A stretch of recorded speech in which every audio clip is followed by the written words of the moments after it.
Hello everyone, welcome back to iClass IAS academy. நம்ம இந்த வீடியோவில் டெல்லி சுல்தானேட் அப்படிங்கிற ஒரு ஃப்ரெஷ்ஷான டாபிக் தான் பார்க்க போகிறோம். ஸோ இது நம்ம ப்ரீவியஸ் கிளாஸ்லேயே நம்ம லீட் கொடுத்தது தான். குத்புதீன் ஐபக்கால டெல்லியில் ஏற்படுத்தப்பட்ட ஒரு சாம்ராஜ்யம் தான் டெல்லி சுல்தானியம், இல்லைங்களா? ஸோ அப்போது ஓகே. ஸோ டெல்லி சுல்தான்ஸ்ல மட்டுமே பார்த்தீங்கன்னா வந்துட்டு மொத்தம் எனக்கு 5 வம்சங்கள் பத்தி நாம படிக்க போறோம் இல்லைங்களா? ஸோ 5 டைனாஸ்டிஸ் எனக்கு ஆண்டிருப்பாங்க. ஸோ வரிசையா பார்க்கலாம்.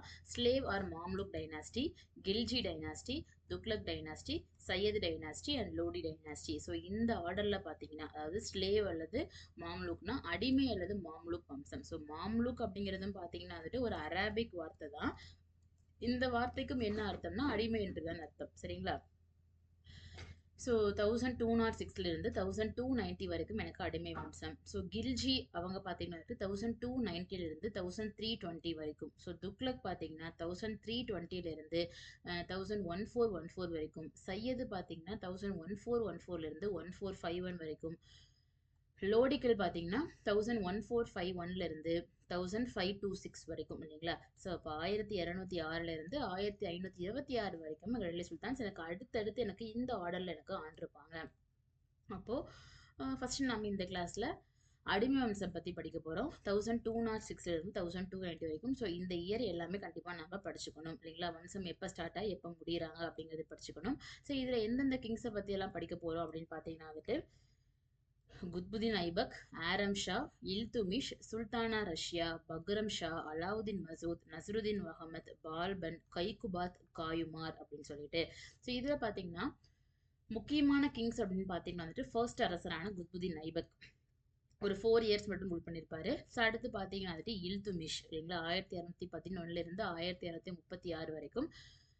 அடுத்து பார்த்தீங்கன்னா சுல்தானா ரஷ்யா அப்படிங்கிற ஒரு விமன் ஆண்டிருப்பாங்க. 1236 இருந்து 1240 வரைக்கும். ஸோ அடுத்து பார்த்தீங்கன்னா பால்பன் 1265 இருந்து 1287 வரைக்கும். இவங்கள முக்கியமான 4 பேருனா குத்புதீன் ஐபக், இல்துமிஷ், ரஷ்யா, பால்பன் அப்படிங்கிற 4 பேர் தான். அப்போ ஃபர்ஸ்ட் வந்துட்டு நம்ம குத்புதீன் ஐபக் பத்தி படிக்க போறோம். அப்போ ஸ்லேவ் அல்லது மாம்லுக் டைனாஸ்டியுடைய ஃபர்ஸ்ட் அரசரும் இவர் தான். டெல்லி சுல்தானியத்தின் முதல் அரசரும் இவர் தான், இல்லைங்களா? So the rule of Qutbuddin Aibak, இவர் யாருன்னா தி கமாண்டர் ஆஃப் முகமது கோரி. ஆக்சுவலி ஃபர்ஸ்ட் அவருடைய அடிமையாக இருந்து அடுத்து என்னவா மாறி இருப்பாரு, அவருடைய படைத்தளபதியாக பதவி உயர்ந்திருப்பாரு. அப்ப பாருங்களேன், இந்தியாவின் முஸ்லிம் மிகப்பெரிய இஸ்லாமிய சாம்ராஜ்யத்தை உருவாக்கியவர் தொடக்கத்தில் என்னவாக இருந்தார், ஒரு அடிமையாக இருந்தவர், இல்லைங்களா? அடிமையாக இருந்து ஒரு படைத்தளபதியாக ப்ரமோட் ஆகி அடுத்து பார்த்தீங்கன்னா இந்துஸ்தானத்தின் முதல் துருக்கிய அரசராகவே அறியப்படுகிறார். marked the beginning of the Mamluk rule and establishment of the Sultanate period in 24th June 1206. இந்த ஆண்டு தான் பார்த்தீங்கன்னா அவர் ஆட்சி பொறுப்பை ஏற்கிறாரு. அப்போ he was the founder of the Turkish dominion in India and Islamic rule in India. அதாவது இந்தியாவில் இஸ்லாமிய ஆட்சியை நிறுவியவராகவும் இந்தியாவில் துருக்கிய ஆட்சியை நிறுவியவராகவும் நான் யாரை தான் பார்க்குறேன், நம்மளுடைய குத்புதீன் ஐபக்கை தான் பார்க்குறேன். முன்னாடியே நம்ம படிச்சது தான், இல்லைங்களா? ஸோ இவங்களுடைய கேபிட்டல் ஆப்வியஸா என்னவா இருக்கும், டெல்லியாக இருக்கும். பட் கேபிட்டல் ஃபர்ஸ்ட் எங்க இருக்கும்னு பார்த்தீங்கன்னா வந்துட்டு by establishing Lahore as capital of his kingdom. Later he shifted to capital his Delhi, இல்லைங்களா? ஸோ ஆரம்பத்தில் பாகிஸ்தான்ல லாகூர் கேபிட்டலா வச்சுதான் சாம்ராஜ்யத்தை தொடங்கியிருக்காரு. அடுத்து பாத்தீங்கன்னா கேபிட்டல் எங்க ஷிஃப்ட் ஆகுன்னு பாத்தீங்கன்னா டெல்லிக்கு ஷிஃப்ட் ஆயிரும். He led military campaigns to the central and the western Indo-Gangetic plain, இல்லைங்களா? ஸோ இவர் பாத்தீங்கன்னா வந்துட்டு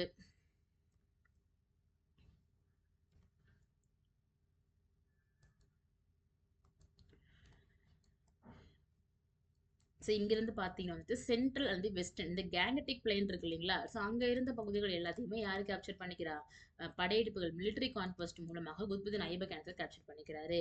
ஸோ ஹி பில்ட் குவாத் உல் இஸ்லாம், இல்லைங்களா? ஸோ இவர் பார்த்தீங்கன்னா வந்துட்டு இந்தியாவின் மிக பழமையான ஒரு மசூதியான, இல்லைங்களா? பிகாஸ் இந்தியாவில் முஸ்லிம்ஸுடைய ஆட்சியே இப்போதான் எமோஜ் ஆகுது அப்படிங்கிற பட்சத்தில் இவர் உருவாக்கிய மசூதி தான் இந்தியாவில் உள்ள மசூதிகளில் மிக பழமையான மசூதி, இல்லைங்களா? ஸோ குவாத்தூல் இஸ்லாம் அப்படிங்கிற ஒரு மசூதியை பார்த்தீங்கன்னா வந்துட்டு அஜ்மர்ல வந்துட்டு ஏற்படுத்துறாரு. அண்ட் தாய் தின்கா, இல்லைங்களா? ஸோ தாய் தின்கா ஜொனபாரா மாஸ்கட் டெல்லி, இல்லைங்களா? ஸோ ஸ்கூல் புக்கில் பார்த்தீங்கன்னா குவாத்தூல் இஸ்லாம் மசூதி ஒரு புக்கில் அஜ்மர்னு கொடுத்துருப்பாங்க, ஒரு புக்கில் பார்த்தீங்கன்னா டெல்லின்னு கொடுத்துருப்பாங்க. நம்ம ரெண்டுமே பார்த்துக்கலாம். பட் முக்கியமாக டெல்லியில தான் அது நம்ம இருக்கிறதுக்கான சோர்சஸ் அதிகமாக நமக்கு கிடைச்சிருக்கு, சரிங்களா? ஸோ அப்போ குவாத்தூல் இஸ்லாம், தாய் தின்கா ஜுனபாரா போன்ற மசூதிகள் எல்லாமே எனக்கு அவர் உருவாக்கிய மசூதிகள். So he also laid foundation of the Qutub Minar இல்லைங்களா. ஸோ டெல்லியில பார்த்தீங்கன்னா வந்துட்டு குதுப் மினார் அப்படிங்கிற ஒரு கட்டுமானத்தை உருவாக்குவதற்கான அடித்தளத்தை நிறுவியிருப்பாரு. ஆனால் அதை கட்டி முடிக்கிறதுக்குள்ளேயே யார் இறந்துருவா, நம்மளுடைய குத்துபுதீன் ஐபக் இறந்துருவாரு. ஸோ குதுப் மினார் பார்த்தீங்கன்னா வந்துட்டு யாருக்காக கட்டப்பட்ட ஒரு கட்டுமானம் அப்படின்னு பார்த்தீங்கன்னா வந்துட்டு சூஃபி துறவி இல்லைங்களா, குவாஜா குத்புதீன் பக்தியார் காகி இல்லைங்களா, குவாஜா குத்புதீன் பக்தியார் காகி என்பவர் நினைவாக கட்டப்பட்டது தான் என்னது, இந்த குதுப் மினார். ஸோ சூஃபி அப்படிங்கிறது பார்த்தீங்கன்னா which is similar to Islam. Islam மதம் மாதிரியான பிரின்சிபல்ஸ் கொண்டது தான் என்ன மதம், சூஃபி மதம்.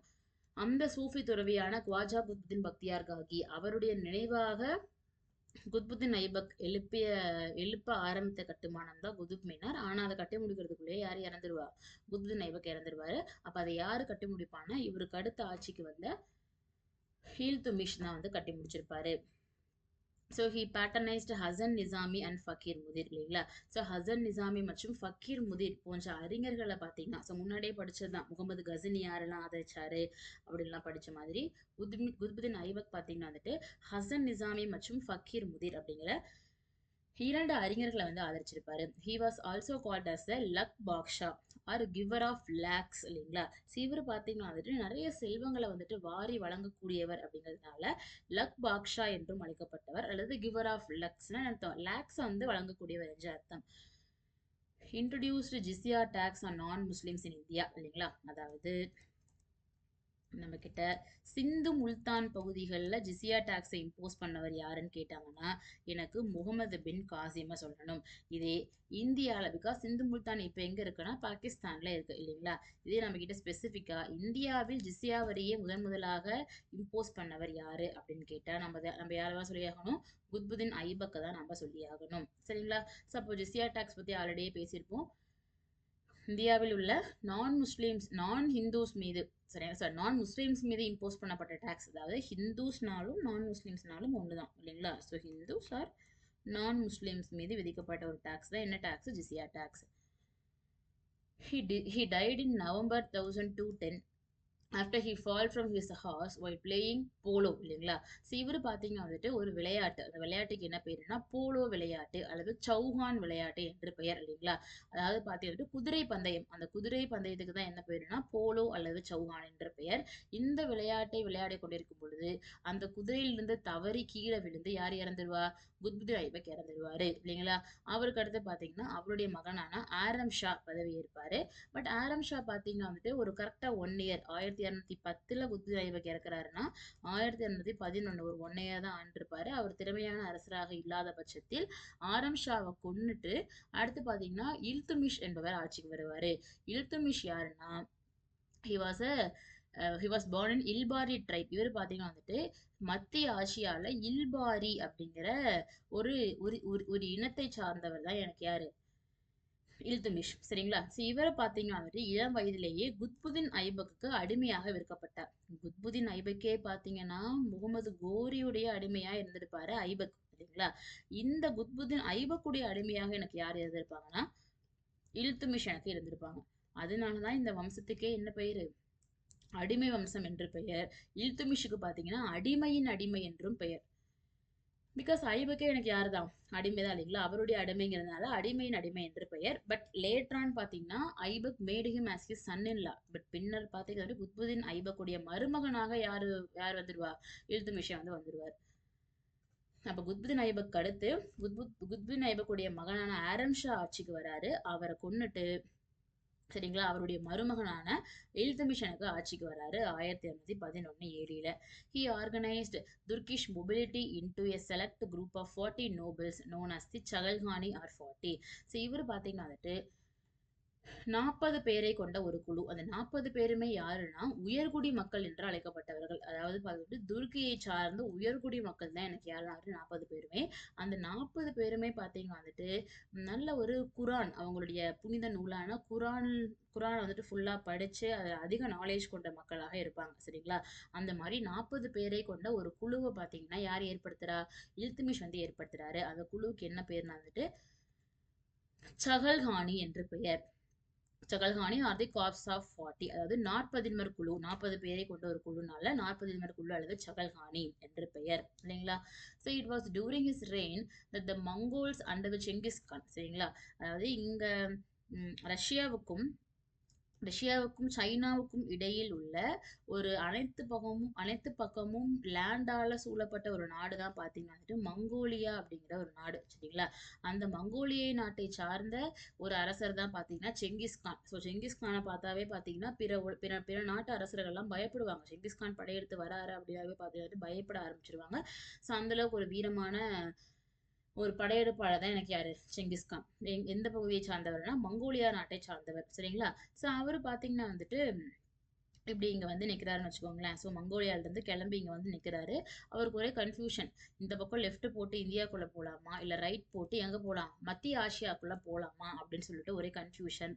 ஸோ என்ன நினைச்சாருன்னு தெரியல, இந்தியாக்குள்ள வராம எங்க போயிருவாரு, மத்திய ஆசியாவின் மீது படையெடுத்து போயிடுவார். மத்திய ஆசியால யார் ஆண்டுட்டு இருப்பானா, ஜலாலுதீன், சரிங்களா? சோ குவார்சம் ஜலாலுதீன், அதாவது ஜலாலுதீன் மங்கர் பரணி அப்படின்னு கூட சொல்லுவாங்க. ஜலாலுதீன் மங்கர் பரணி அவர் ஆண்டுட்டு இருப்பார், சரிங்களா? சோ அப்ப ஜலாலுதீன் மங்கர் பரணிக்கு ஒரே பயம், யாரு படையெடுத்து வரா, நம்மளுடைய செங்கிஸ்கானுக்கு வேற என்ன பேர் இருக்குன்னா தெமுஜின் அப்படிங்கிற பெயருமே உண்டு, சரிங்களா? சோ தெமுஜின் படையெடுத்து வராரு அப்படின்னு சொல்லிட்டு ஒரே பயம். உடனே பாத்தீங்கன்னா ஜலாலுதீன் மங்கர் பரணி யார்கிட்ட வந்து ஹெல்ப் கேட்பாருன்னா, இந்தியாவில் டெல்லியை கேபிட்டலா வச்சு ஆடிட்டு இருந்த இல்துமிஷ் கிட்ட வந்து ஹெல்ப் கேட்பாரு. இந்த மாதிரி நீங்க என்ன பண்ணுங்கன்னா செங்கிஸ்கானுக்கு எதிராக உங்களுடைய படைகளை கொடுத்து எனக்கு வந்துட்டு ஹெல்ப் பண்ணுங்கன்னு வந்து கேட்பாரு. ஆனா இல்துமிஷ் பாத்தீங்கன்னா ஹெல்ப் பண்ண மாட்டாரு.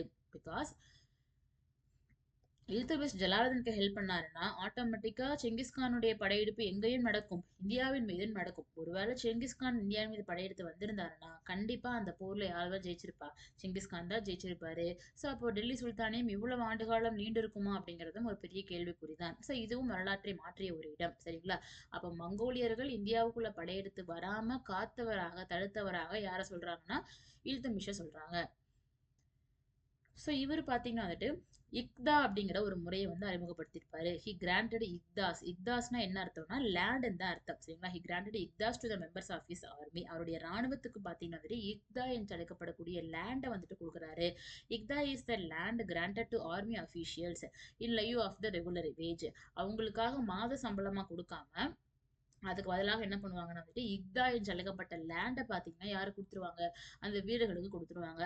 அவங்க என்ன பண்ணுவாங்கன்னா அந்த அந்த லேண்ட்ல வந்து ஃபுல்லா வந்து டேக்ஸ் எல்லாம் வந்து கலெக்ட் பண்ணி அதை வந்து என்ன பண்ணிப்பாங்கன்னா அவங்களுடைய படைகளுடைய மெயின்டெனன்ஸ் அதுக்கு வந்து பயன்படுத்திப்பாங்க, இல்லைங்களா?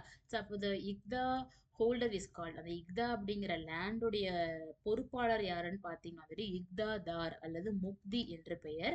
அந்த முறைக்கு என்ன பெயர்னா இக்தாதாரி முறை, இக்தா சிஸ்டம் என்று பெயர். இவர் தான் என்ன பண்ணுவாருன்னா ஒரு படையை ஃபுல்லா பராமரிச்சுட்டு இருப்பாரு. சுல்தானுக்கு ஏதாவது போர் அப்படிங்கிற பட்சத்துல அவருடைய படைகள் அழைச்சிட்டு வந்து ஃபுல் அண்ட் ஃபுல் ஹெல்ப் பண்றது, சப்போர்ட் பண்றது அவருடைய வேலை. அப்ப இக்தாதாரி முறையை அறிமுகப்படுத்தியவர்னா எனக்கு யாருதான், Iltutmish. So iqtadar collector revenue from his iqta to meet the cost maintaining his troops and horses, இல்லைங்களா? ஸோ அப்ப பாத்தீங்கன்னா வந்துட்டு இக்தாதார் தான் என்ன பண்ணுவாருங்க, அந்த அந்த லேண்ட்ல இருந்து ஃபுல்லா ரெவன்யூ எல்லாம் கலெக்ட் பண்றது எல்லாமே அவருடைய வேலை தான். அதே மாதிரி இல்துமிஷ் தான் இந்தியாவுல முதன்முறையாக அரேபிய நாணய முறையை அறிமுகப்படுத்தியவர், இல்லைங்களா? ஸோ அரேபியாவில் வழக்கத்தில் இருந்த நாணயங்களை இந்தியாவில் அறிமுகப்படுத்தியவர்னா எனக்கு யாருதான், இல்துமிஷ் தான், இல்லைங்களா? ஸோ 2 நாணயங்களை அறிமுகப்படுத்துறாரு. ஸோ ஒன்று பார்த்தீங்கன்னா வந்துட்டு சில்வர் டாங்கா அப்படிங்கிற ஒரு நூல், இன்னொன்று பார்த்தீங்கன்னா காப்பர் ஜிட்டால் அப்படிங்கிற ஒரு ஒரு நாணயம். அதாவது சில்வர் நாணயம் அதுக்கு என்ன பேருனா டாங்கா என்று பெயர், காப்பர் நாணயம் அதுக்கு என்ன பேருனா ஜிட்டால் என்ற பெயர், இல்லைங்களா? ஸோ இந்த சில்வர் நாணயம் எவ்வளவு வெயிட்னு பார்த்தீங்கன்னா 175 மில்லி கிராம் வெயிட் இருக்கு. அதில் பார்த்தீங்கன்னா நிறைய அரபிக் மொழியில நிறைய இன்ஸ்கிரிப்ஷன்ஸ்லாம் எழுதப்பட்டிருக்கிறது. ஸோ இல்துமிஷ் இறந்துடுறாங்க. இல்துமிஷ் பார்த்தீங்கன்னா உயிரோடு இருக்கும்போது எனக்கு அடுத்து யார் தான் ஆட்சிக்கு வருவாங்க, என்னுடைய மகள் ரஷ்யா தான் ஆட்சிக்கு வருவாங்க அப்படின்னு சொல்லிட்டு தான் இறக்குறாரு. அதே மாதிரி இவருடைய மாமனாரான குத்புதீன் ஐபக் கட்ட ஆரம்பிச்ச குதுப் மினாரை எனக்கு யார் தான் கட்டி முடிப்பா, இல்துமிஷ் தான் எனக்கு கட்டி முடிப்பாரு. He completed the construction of Qutub Minar. So அடுத்து பார்த்தீங்கன்னா ரஷ்யா. ஸோ 1236லேருந்து 1240 வரைக்குமான காலகட்டம். The first and the last women sultanate of Delhi, இல்லைன்னா டெல்லி சுல்தானியத்தின் முதல் மற்றும் கடைசி பெண் சுல்தான்னா எனக்கு யார் தான், எனக்கு வந்துட்டு ரஷ்யா தான் இல்லைங்களா. ஸோ இவங்க பார்த்தீங்கன்னா ஈவன் தோ ஒரு விமனாக இருந்தாலும், ஒரு முஸ்லீம் விமனாக இருந்தாலும் பார்த்தீங்கன்னா வந்துட்டு ரொம்பவே வந்துட்டு வீரமா, லைக் ஆண்கள் எப்படி ட்ரெஸ் போட்டுப்பாங்களோ அதே மாதிரி ட்ரெஸ்லாம் போட்டுக்கிட்டு, நான் பெண்ணா இருந்தாலும் என்னையும் இப்படியே கூப்பிடுங்க, சுல்தானே கூப்பிடுங்க அப்படின்னு சொல்லிலாம் வந்துட்டு பயங்கரமான ஒரு வீரமான ஒரு ஆட்சியை பார்த்தீங்கன்னா அது ரஷ்யா எனக்கு கொடுத்துருப்பாங்க. சரிங்களா. He defeated and killed Ruknuddin Feroz Shah who ascended the throne after the death of Iltutmish. Actually Iltutmish இறந்ததுக்கு அப்புறமா அவருடைய மகனான ருக்னுதீன் ஃபிரோஸ் ஷா தான் ஆட்சிக்கு வந்திருப்பாரு. ஆனா ருக்னுதீன் ஃபிரோஸ் ஷா பார்த்தீங்கன்னா ஒரு ப்ராப்பரான ஆட்சியை கொடுக்க மாட்டாரு. சரிங்களா. அதனால அவரை கொண்டுட்டு அடுத்து எனக்கு யார் ஆட்சிக்கு வந்துருவா, ரஷ்யா வந்து ஆட்சிக்கு வந்துருவாங்க. ரஷ்யா ஆட்சி பண்ணணுங்கிறது தான் யாருடைய ஒரு ஆசையுமே, அவருடைய அப்பாவான இல்துமிஷுடைய ஆசையுமே. ஆனா இவர் ஆட்சிக்கு வந்தது ரஷ்யா அவர்கள் ஆட்சிக்கு வந்தது பாத்தீங்கன்னா இல்துமிஷ் ஏற்படுத்திய அந்த சகல்கான் என்று அழைக்கப்பட்ட 40 பேரை கொண்ட ஒரு குழு பார்த்தோமா, 40 துருக்கிய உயர்குடியின மக்களை கொண்ட ஒரு குழு. அந்த குழுவுக்கு பார்த்தீங்கன்னா ரஷ்யா வந்து ஆட்சிக்கு வந்தது பிடிக்கல. சரிங்களா. அவங்க ஒரு விமன் அப்படிங்கிறதுனாலே பார்த்தீங்கன்னா இவங்களுக்கு வந்துட்டு ரஷ்யா ஆட்சிக்கு வந்ததுல பெரிய ஒரு ஒரு ஒரு உடன்பாடு கிடையாது. ஓகே. இப்ப ரஷ்யா என்ன பண்றாங்கன்னா அபிசீனியாவை சார்ந்த ஒரு அடிமை. சரிங்களா. அவங்க யாருன்னா யாக்குத் அப்படிங்கிற, அதாவது ஜலாலுதீன் யாக்குத் அப்படிம்பாங்க. ஃபுல் நேம் பார்த்தோம்னா ஜலாலுதீன் யாக்கூத். இவங்க யாருன்னா அபிசீனிய நாட்டை சார்ந்த ஒரு அடிமை. சரிங்களா. அந்த அடிமையை பார்த்தீங்கன்னா என்ன பண்றாங்கன்னு வந்துட்டு அரசு குதிரைகளை நிர்வகிக்கும் பொறுப்பை வந்து கொடுக்க ஆரம்பிக்கிறாங்க. Master of royal houses. So அப்போ ஒரு அடிமைக்கு இந்த மாதிரியான பதவிகள்லாம் கொடுக்கறதும் யாருக்கு பிடிக்கல, அந்த உயர்குடியின மக்களுக்கு பிடிக்கல. சரிங்களா. அதனால கம்ப்ளீட்டா உயர்குடியின மக்கள்லாம் சேர்ந்து யாரை எதிர்க்கிறாங்கன்னா ரஷ்யாவை எப்படியாவது சுல்தான் பதவியிலிருந்து நீக்கணும் அப்படின்னு சொல்லிட்டு பிளான் பண்றாங்க. She was opposed by Turkish nobles இல்லைங்களா. So who condemned her face her for unveiling her face because Razia என்ன பண்ண மாட்டாங்கன்னா வந்துட்டு முகத்தை வந்து க்ளோஸ் பண்ணிக்க மாட்டாங்க. அந்த விஷயங்கள்லாம் யாருக்கும் பிடிக்கலன்னா அந்த சகல்கான் 40 பேரை கொண்ட குழுக்கு வந்துட்டு பிடிக்கல.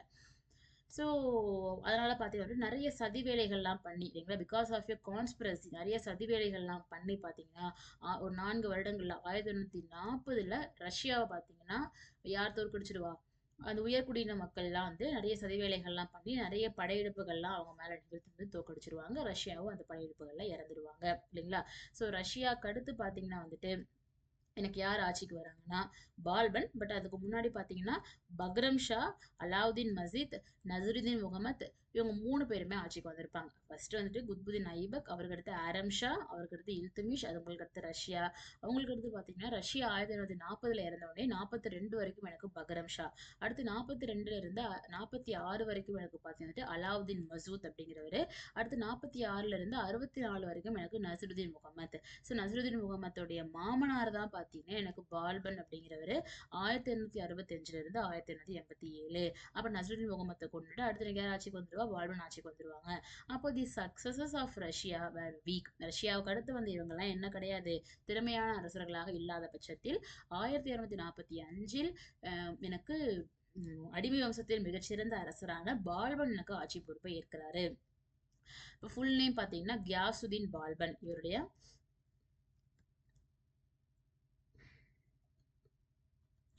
கியாசுதீன் பால்பன் 1265ல இருந்து 1287 வரைக்கும் இல்லைங்களா.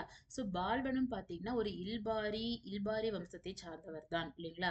So after the death of Nasiruddin Muhammad so he called himself as Naib i Mulk. சரிங்களா. ஸோ இவருக்கு பார்த்தீங்கன்னா 2 சிறப்பு பெயர்கள் உண்டு.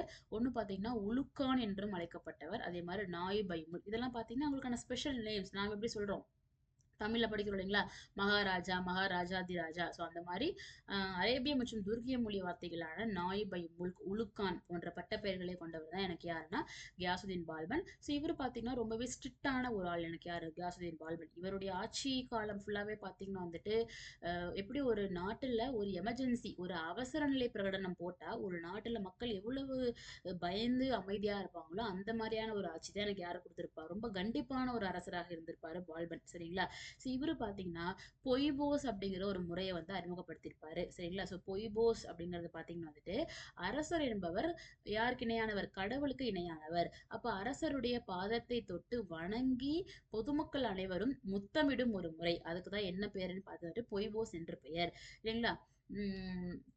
the salutation to the king by kissing his feet in his court இல்லைங்களா. ஸோ இதுதான் பார்த்தீங்கன்னா பொய்போஸ். அதை அறிமுகப்படுத்தியவர்னா எனக்கு யார் தான், பால்பன். அதே மாதிரி நம்மளுடைய இல்துமிஷ் ஏற்படுத்திய சகல்கான் அப்படிங்கிற 40 பேரை கொண்ட குழு இல்லைங்களா, அந்த குழுவை பார்த்தீங்கன்னா யாரு அபாலிஷ் பண்ணிருவாங்கன்னா கியாசுதீன் பால்பன். பிகாஸ் நம்ம சகல்கான் தானே ரஷ்யாவுடைய ஆட்சியையே வந்துட்டு கவிழ்த்தவங்க. ஸோ அப்போ இவங்க எல்லாரும் சேர்ந்து இருப்பது எஞ்சுகா இருந்தாலும் நமக்கு ஆபத்து, அவங்க நமக்கு எதிராக பிளான் பண்ணக்கூடும் அப்படின்னு சொல்லிட்டு அவர் வந்து மிக முக்கியமான பண்ண வேலையை பார்த்துக்கிட்டு அந்த 40 பேர் குழு வந்துட்டு அபாலிஷ் பண்ணிடுவார்.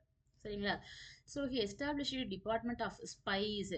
ஸோ எழுதாங்க ஒற்ற ஒற்றர் துறை அப்படிங்கிற ஒரு துறை இல்லைங்களா, அதுவே பார்த்தீங்கன்னா பால்பனுடைய பீரியட் ஒரு பெரிய ஸ்பெஷாலிட்டி. பால்பனுடைய பீரியட்ல அவருக்கு தெரியாம அவருடைய பேரை கூட யாரும் என்ன பண்ண முடியாதுன்னா உச்சரிக்க முடியாது. எல்லா இடங்கள்லயுமே ஸ்பை இருக்கும் இல்லைங்களா. To gather intelligence about the conspirators and trouble makers against his rule. அவருடைய ஆட்சியை யாராவது கவிழ்க்கணும் அப்படிங்கிற மாதிரிலாம் எந்த ஒரு பிளான் எந்த இடத்துலயுமே யாருமே போட முடியாது. அப்போ ஒற்றர் முறை என்பது ரொம்ப எஃபிஷியண்டா இருந்திருக்கும் பால்பனுடைய காலத்துல. He defeated the Mayos of Mewat, a Muslim Rajput community from northwestern India. இந்தியாவுடைய நார்த் வெஸ்ட்ல இருந்த ஒரு கம்யூனிட்டி தான் பார்த்தீங்கன்னா, நார்த் வெஸ்ட்ல இருந்து ஒரு முஸ்லீம் ராஜபுத்திர குழு தான் பார்த்தீங்கன்னா வந்துட்டு மேயோஸ் அப்படிங்கிறவங்க. அதாவது ராஜஸ்தான்ல மேவாட் அப்படிங்கிற பகுதியில் இருந்தவங்க தான். ராஜஸ்தான்ல மேவாட் அப்படிங்கிற பகுதியில் இருந்த ஒரு முஸ்லீம் ராஜபுத்திர கம்யூனிட்டி தான் எனக்கு யாரு மேயோஸ் இல்லைங்களா. இந்த இந்த குழு பார்த்தீங்கன்னா வந்துட்டு அடிக்கடி வழிப்பறி கொலைகளை ஈடுபட்டு இருப்பாங்க. அதனால அந்த குழுவை பாத்தீங்கன்னா முழுவதுமாக யார் அழிச்சிருப்பா, பால்பன். அப்ப பால்பனுடைய பீரியட்ல பாத்தீங்கன்னா வழிப்பறி கொள்ளைகள் என்பதே ஏற்படவில்லை அப்படின்னு சொல்லி சொல்றாங்க. Also he defeated the governor of Bengal Tughril Khan and appointed his son Bughra Khan as his governor. அதாவது பெங்கால்லாம் அப்ப இவருடைய சாம்ராஜ்யத்துக்கு உட்பட்ட பகுதிகளாகத்தான் இருந்திருக்கும் இல்லைங்களா. அப்ப பெங்கால்ல கவர்னராக இருந்த துக்ரில் கான் யாரை எதிர்க்க ஆரம்பிப்பாரு, கியாசுதீன் பால்பனை. அதனால பாத்தீங்கன்னா பால்பனே பெங்காலுக்கு போய் துக்ரில் கானை தோற்கடிச்சிட்டு அவருடைய மகனான புக்ரா கானை பாத்தீங்கன்னா பெங்காலுடைய கவர்னரா வந்து அப்பாயிண்ட் பண்ணிடுவாரு. So appointed his another son Muhammad Khan as governor of Multan to protect northwest from மங்கோலியர்கள். அப்ப எனக்கு இல்துமிஷுடைய பீரியட்லயே எனக்கு மங்கோலிய படையெடுப்பு என்பது ஏற்பட ஸ்டார்ட் ஆயிருச்சு இல்லைங்களா. ஆனா இந்தியாவுக்குள்ள வரல, பட் எப்பொழுது வேண்டுமானாலும் மங்கோலியர்கள் இந்தியாவுக்குள்ள படையெடுத்து வரலாம் அப்படிங்கிற மாதிரியான ஒரு அசாதாரணமான சூழ்நிலை. அப்ப என்ன பண்றாங்கன்னா முல்தான், பாகிஸ்தான்ல முல்தான் அப்படிங்கிற பகுதியுடைய ஆளுநராக யாரை நியமிக்கிறாரு, தன்னுடைய இன்னொரு மகனான முகமது கான். அதே மாதிரி பாத்தீங்கன்னா பால்பனுக்கு மிகவும் பிடித்த மகனும் எனக்கு யாருதான், முகமது கான் தான். ஒரு மகனை பெங்காலுடைய கவர்னரா எங்க எங்க அப்பாயிண்ட் பண்ணிட்டாரு, புக்ரா கான பெங்காலுடைய கவர்னரா அப்பாயிண்ட் பண்ணிட்டாரு. அதே மாதிரி இன்னொரு மகனை பார்த்தீங்கன்னா மங்கோலிய படையெடுப்பிலிருந்து சாம்ராஜ்யத்தை பாதுகாப்பதற்காக முகமது கான முல்தானுடைய கவர்னரா வந்து அப்பாயிண்ட் பண்றாரு சரிங்களா. So Balban was most successful ruler இல்லைங்களா. அடிமை வம்சத்திலேயே மிகச்சிறந்த அரசர்னா எனக்கு யாருன்னா பால்பன் தான் இல்லைங்களா. So maintained separate military department called Diwan Arz இல்லைங்களா. ஸோ இப்போ திவான் அரீஸ் அப்படிங்கிற ஒரு இராணுவத்துக்கான ஒரு தனித்துறையை உருவாக்கியவர்னா எனக்கு யார் தான், பால்பன் தான். அதே மாதிரி ஒற்றர் துறையை சீரமைத்தவராகவும் எனக்கு யார் தான், வலிமையாக்கியவரும் எனக்கு யார் தான், பால்பன் தான். அதே மாதிரி patronised Amir Khusrau called the parrot of India and Amir Hasan. அதாவது 2 பேரை இவர் ஆதரிச்சிருப்பாரு. எப்படி வந்துட்டு குத்புதீன் ஐபக், ஹசன் நிசாமி, ஃபக்கீர் முதிர் அப்படிங்கிற 2 பேரை ஆதரிச்சாரு. அதே மாதிரி இவர் பார்த்தீங்கன்னா வந்துட்டு அமீர் குஸ்ரு மற்றும் அமீர் ஹாசன் அப்படிங்கிற 2 பேரை ஆதரிச்சிருப்பாரு. அந்த அமீர் குஸ்ருக்கு இன்னொரு பேர் தான் பார்த்தீங்கன்னா பேரட் ஆஃப் இந்தியா, இந்தியாவின் கிளி என்ற அர்த்தம் சரிங்களா. So Balban was succeeded by, actually பார்த்தீங்கன்னா பால்பன் இறந்துருவாரு. என்ன காரணம்னா இந்த ஒரு மங்கோலிய படையெடுப்பை எதிர்கொள்வதற்காகத்தான் தன்னுடைய மகன் முகமது கானை நியமிச்சிருப்பாரு. ஆனால் அன்எக்ஸ்பெக்டட்லி ஒரு மங்கோலிய படையெடுப்புல யார் இறந்துருவா, முகமது கான் இறந்துருவாரு. பால்பனுக்கு மிகவும் பிடித்தமான மகன் முகமது கான். அவர் இறந்த உடனே பார்த்தீங்கன்னா பால்பன் ரொம்ப அப்செட் ஆகி பார்த்தீங்கன்னா வந்துட்டு போய் ஒரு ரூம்ல போய் கதவை சாத்தினதானாமா, அழுதுட்டே இருப்பாராமா, வெளியவே வரலையா. அப்போ ஒரு நாள் பார்த்தீங்கன்னா அந்த துயரத்திலேயே யார் இறந்துட்டா, எனக்கு பால்பன் எனக்கு இறந்துட்டதா சொல்றாங்க சரிங்களா. ஸோ அப்போ பால்பனை தொடர்ந்து பார்த்தீங்கன்னா கைக்குபாத் சரிங்களா, யாருன்னா ஹிஸ் கிராண்ட்சன், பால்பனுடைய கிராண்ட்சன் கைக்குபாத் பார்த்தீங்கன்னா ஆட்சிக்கு வராரு. பட் அவர் திறமையானவராக இல்லை. அப்படிங்கிற பட்சத்துல கைக்குபாத்துடைய மகன் சரிங்களா, கைக்குபாத்துடைய மகன் தான் எனக்கு காயுமார். அவங்க பாத்தீங்கன்னா ஒரு இன்ஃபேண்ட், ஒரு சின்ன குழந்தை சரிங்களா. அந்த குழந்தைய பாத்தீங்கன்னா அங்க இருந்த உயர்குடி மக்கள் எல்லாம் இருப்பாங்க இல்லைங்களா, அவங்க எல்லாம் சேர்ந்து அடுத்து யார அரசரா அறிவிக்கிறாங்கன்னா காயுமார அரசரா அறிவிக்கிறாங்க சரிங்களா. சரி இப்ப பாத்தீங்கன்னா டெல்லியில எனக்கு யாருதான் அரசரா இருக்கா, அந்த சின்ன குழந்தை காயுமார் தான், அவருடைய பேர்ல தான் ஆட்சி நடந்துட்டு இருக்கு. அந்த காயுமாருடைய கமாண்டர் சரிங்களா, அதாவது அந்த காயமானுடைய பாதுகாவலர் சரிங்களா? பாதுகாவலர் தான் எனக்கு யாருன்னா ஜலாலுதீன் கில்ஜி. இவரு முன்னாடி பார்த்தீங்கன்னா, பால்பனுடைய கமாண்டராவும் இருந்திருப்பாரு. பால்பன் இருந்தார் இல்லையா? அவருடைய பீரியட்ல கமாண்டராக இருந்தவர். அதுக்கடுத்து பார்த்தீங்கன்னா, காயுமார் சின்ன குழந்தை அப்படிங்கிறதுனால, அவருடைய பாதுகாவலராக இருந்திருப்பாரு ஜலாலுதீன் கில்ஜி. அப்ப என்ன பண்றாருன்னா, இவரே அந்த காயுமார கொன்னுட்டு, அந்த குழந்தையான காயுமார கொன்னுட்டு, அடுத்து எனக்கு யார் ஆட்சிக்கு வந்துடுறா? எனக்கு ஜலாலுதீன் கில்ஜி எனக்கு ஆட்சிக்கு வந்துடுறாரு இல்லைங்களா? He killed Kaiqubad and Kayumars 2 பேரையுமே பார்த்தீங்கன்னா கொன்னுட்டு, எனக்கு he became the ruler of Delhi. டெல்லியோடைய ஆட்சி பொறுப்பு எனக்கு அடுத்து எனக்கு யார் ஏத்துக்கிறா? ஜலாலுதீன் கில்ஜி எடுத்துக்கிறாரு. ஸோ அப்ப இதோட எனக்கு மாம்லுக் வம்சம் முடிவுக்கு வந்து, அடுத்து என்ன வம்சம் ஸ்டார்ட் ஆயிருது? கில்ஜி வம்சம் ஸ்டார்ட் ஆயிருது. அப்போ எனக்கு அடிமையில அடிமையில முதல் அரசர்ன்னு பார்த்தீங்கன்னா